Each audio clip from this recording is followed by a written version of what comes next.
পেঁয়াজ আর লঙ্কা ভাজছি, চাউমিন করব তাই। চিকেনের জন্য পেঁয়াজ বেরেস্তা করে রেখেছি, চাউমিনটাও ভিজিয়ে নিয়েছি।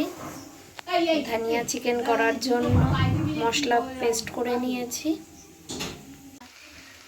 চাউমিনও দেওয়া হয়ে গেছে কড়াইতে, জাস্ট একটু নুন দিয়েছি আর কিচ্ছু না। একটু লঙ্কার গুঁড়ো দিয়েছি আর একটু মিট মশলা দিয়েছি। মশলাটা ম্যারিনেট করেছি আদা, রসুন, ধনেপাতা, পেঁয়াজ বেরেস্তা আর একটু লঙ্কার গুঁড়ো, নুন দিয়ে।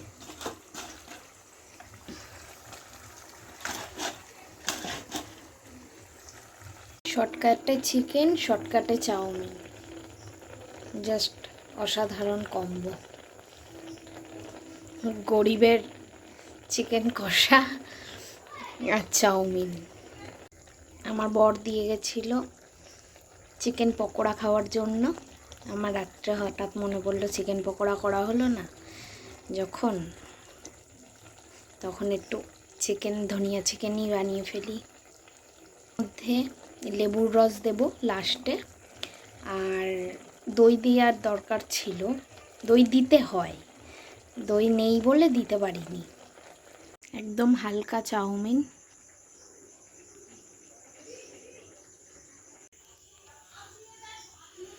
চিকেনটা জলটা শুকাতে শুকাতে একদম তেলটা ছেড়ে দেবে, তখন চিকেনটা লেবুর রস দিয়ে নামিয়ে নেব।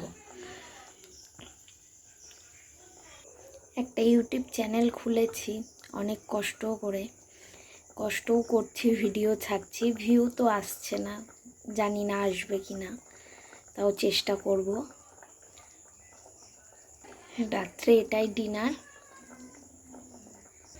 বাপের বাড়ি থাকার মেয়াদ শেষ, প্রায় 15 দিন বাপের বাড়ি রয়েছি। ছেলেটার ভীষণ শরীর খারাপ ছিল, তাই আজকে শুক্রবার, শনিবার কালকে, রবিবার বিকালবেলা আমি বাড়ি চলে যাব। আবার রুটিন শুরু। বাপের বাড়ি মানে শুয়ে বসে খাও, কিন্তু শ্বশুর বাড়ি তো আর সেটা হয় না।